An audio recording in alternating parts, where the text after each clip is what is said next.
ఒక అడవిలో ఒక పిచ్చుక ఒక కొమ్మ మీద గూడు కట్టుకొని తన పిల్లలతో ఉండేది. వానాకాలం వచ్చింది.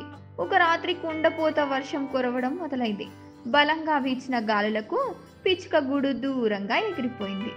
పిచ్చుక పిల్లలు వర్షానికి తడిసిపోసాగాయి. పిచ్చుక తన పిల్లలను తీసుకొని కాకి ఇంటికి వెళ్ళి తలుపు తట్టింది. ఎవరు అంటూ లోపలి నుంచి అడిగింది కాకి. కాకమ్మ, నేను. వానగాలికి నా గూడు చెదిరిపోయింది. నా పిల్లలు వర్షానికి తడిసిపోతున్నారు అంది పిచ్చుక.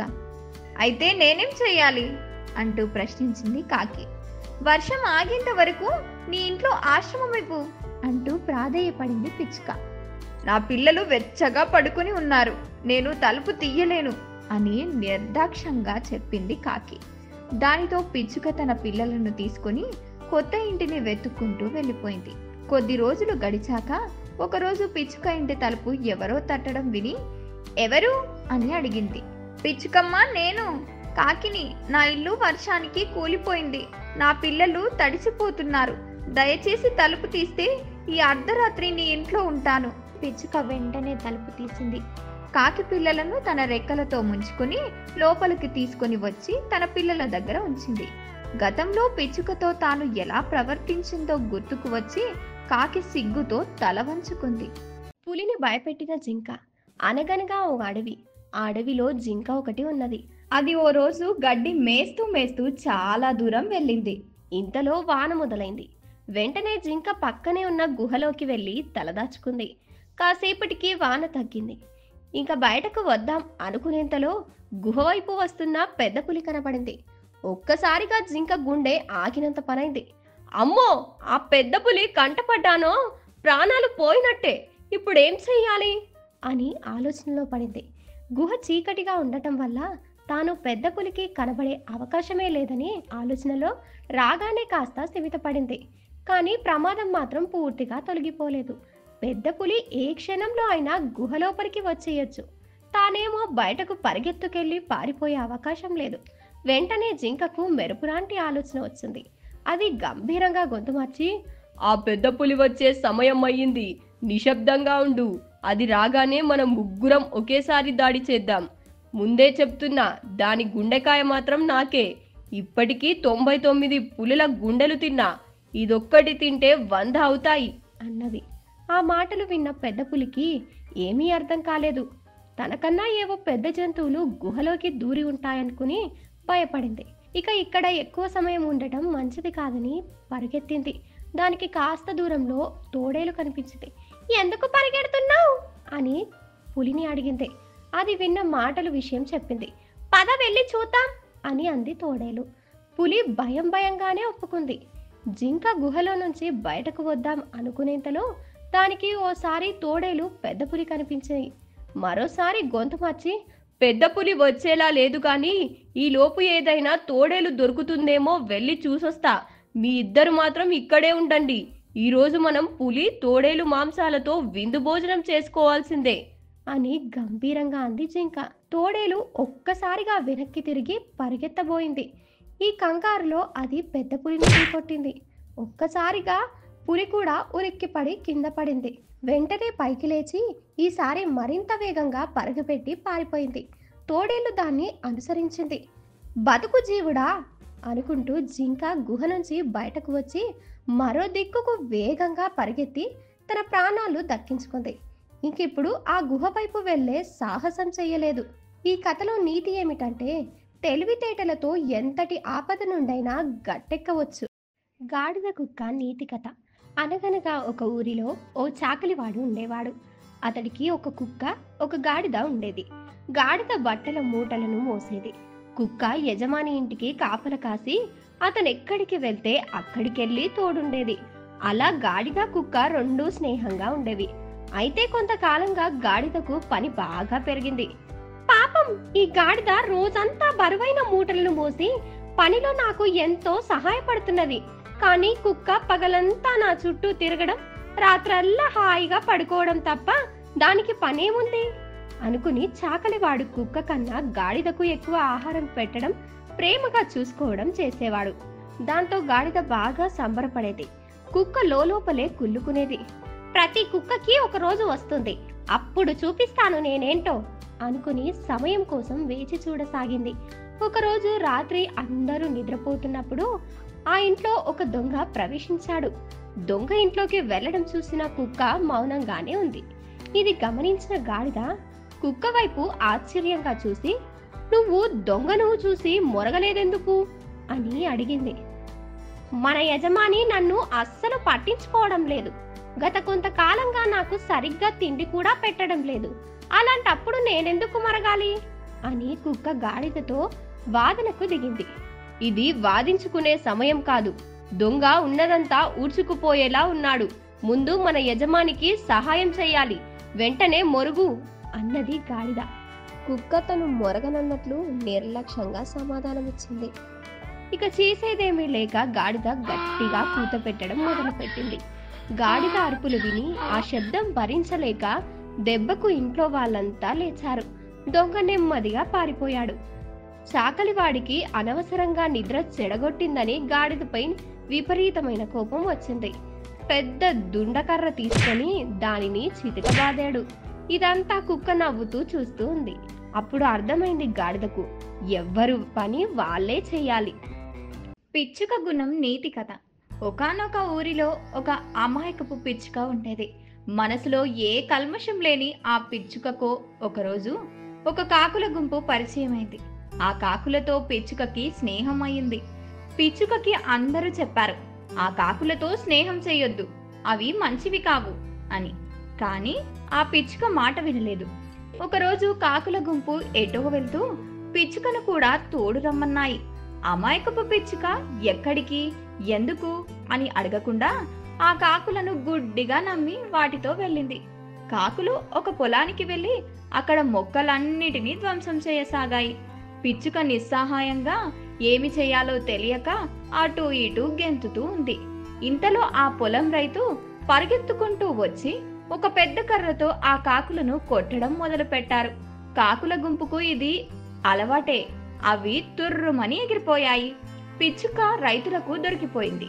బాబోయ్ బాబోయ్, నా తప్పేమీ లేదు, నేను అమాయకురాల్ని, నేనేమీ చేయలేదు, నన్ను వదిలేయండి అని పిచ్చుక ప్రాధేయపడింది. కానీ పంట నాశనమైన రైతులు కోపం మీద ఉన్నారు.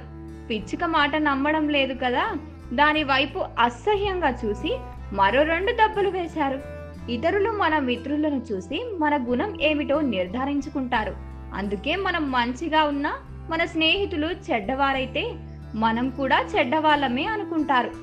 స్నేహభావం నీతి కథ. ఒకానొక అడవిలో ఓ పెద్ద చెట్టుపై రకరకాల పక్షులు గూళ్ళు కట్టుకొని జీవిస్తూ ఉన్నాయి. అదే చెట్టుపై కాకి జంట కూడా నివాసం ఉంటున్నది. అయితే మిగతా పక్షులకు కాకి జంట గూడు నచ్చలేదు. అందులో పుల్లలన్నీ చిందరవందరగా ఉన్నాయి. కావు కావు అనే అరుపు కూడా బాగుండదని వాటితో స్నేహం చేయడానికి ఇష్టపడలేదు. దాంతో ఆ కాకుల జంట బాధపడిపోయింది. అక్కడ ఉండలేకపోయింది. అడవి పక్కనే ఉన్న మందపల్లి అనే ఊరికి వలస వెళ్ళింది. అక్కడ ఓ పూరి గుడిసె ఉంది. దాని పక్కన ఓ పెద్ద చెట్టు కూడా ఉంది. కాకులు 2 ఆ చెట్టుపై చేరి పుల్ల పుడకలన్నీ ఏరి ఓ చిన్న గూడు కట్టుకున్నాయి. ఆ చెట్టు మీద అప్పటికే చిలుకలు, పిచ్చుకలు, కొంగలు, కోయిలలు నివాసముంటున్నాయి. ఈ కొత్త జంటను పలకరించాయి.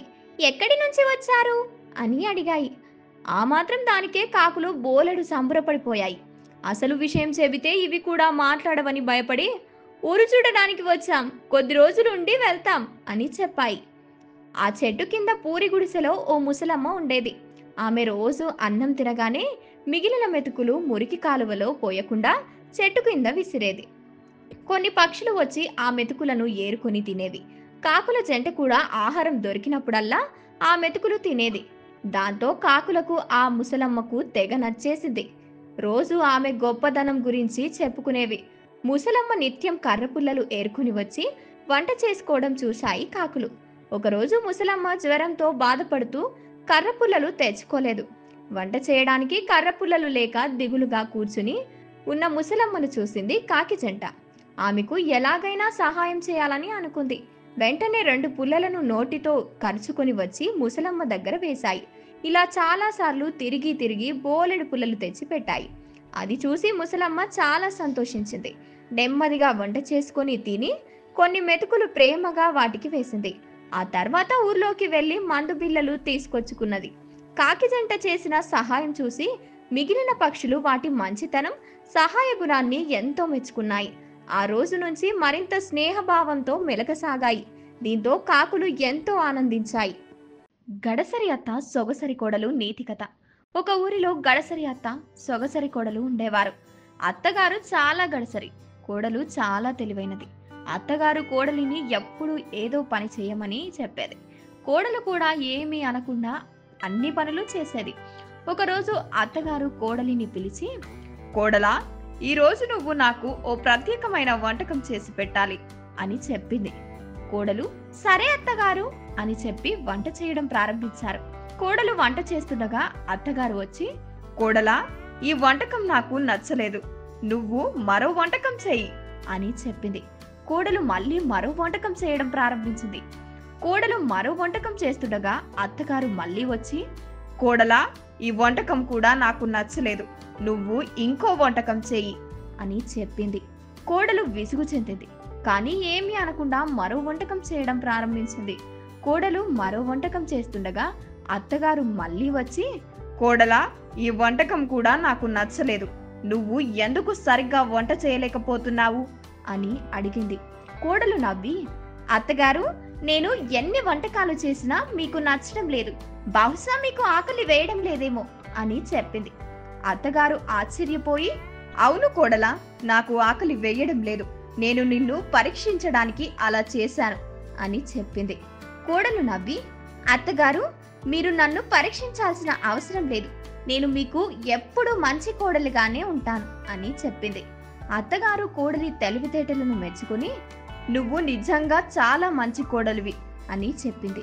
ఈ కథలో నీతి ఏమిటంటే, ఓర్పు తెలివితేటలతో ఎలాంటి సమస్యనైనా పరిష్కరించవచ్చు. గొప్ప త్యాగం నీతి కథ.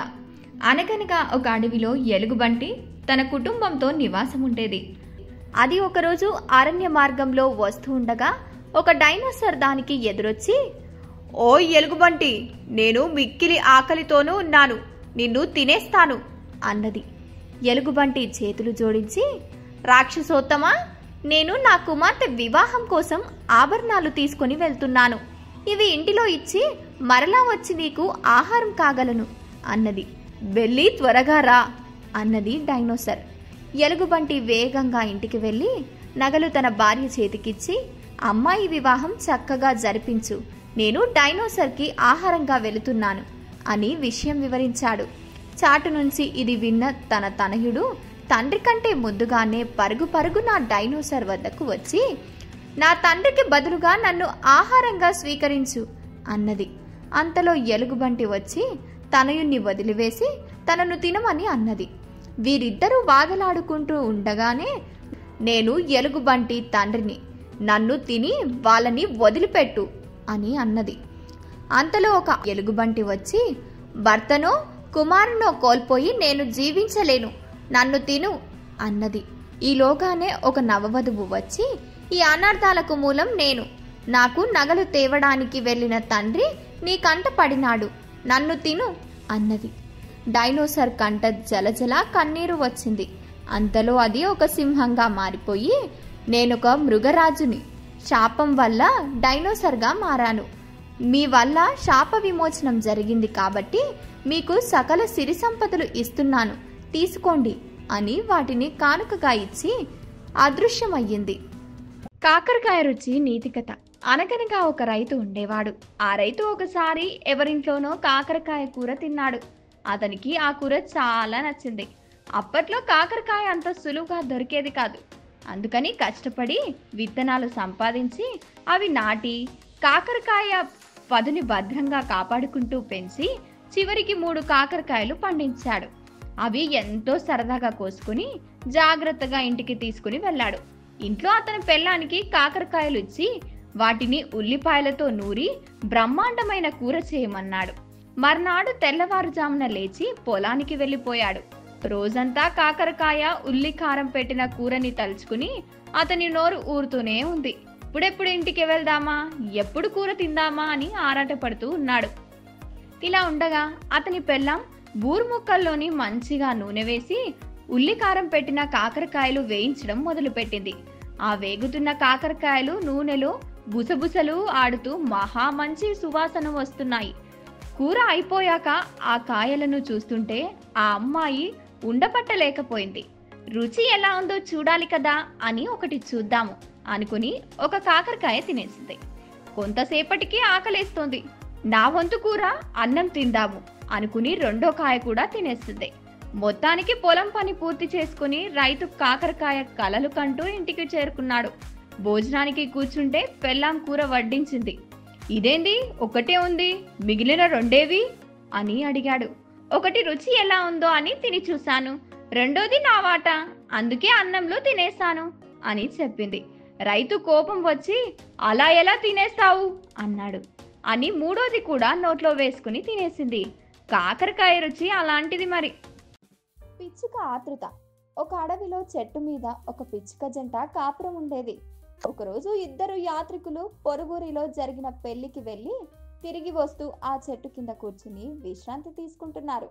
వాళ్ళిద్దరూ పెళ్లిలో తిన్న భోజనం గురించి మాట్లాడుకుంటున్నారు. ప్రత్యేకించి పాయసం రుచి ఎంతో అమోఘంగా ఉందన్నమాట ఆ పిచ్చుక చెవిలో పడింది. మగ పిచ్చుక ఆడపిచ్చుకతో నాకు పాయసం తినాలని ఉంది, చేసి పెడతావా అని అడిగింది. ఆడపిచ్చుక సరే బజారుకెళ్ళి పంచదార పాలు తీసుకురా అన్నది. మగ పిచ్చుక అన్నీ తెచ్చాక పాయసం చేయడం మొదలు పెట్టింది ఆడపిచ్చుక.